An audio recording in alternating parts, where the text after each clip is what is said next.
All right, here's your hint for number 2. So we're doing an equilibrium problem. And in our case, our equilibrium problem is finding the equilibrium position for 2 positive charges.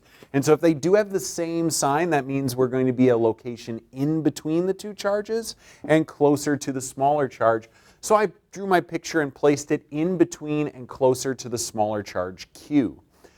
Next, I need to identify the distance for each of these charges from my equilibrium position. So I'm going to define the first one, and I always go from the origin is my R. So from the origin charge to the equilibrium spot is going to be R, and then I just need to figure out what the other one is. So I do know that 4Q is some distance x from the origin for you. And so x minus the R will give me this distance, x minus R. That is going to fit into that force from that 4Q. Once you create those 2 force equations, add them up, set them equal to 0.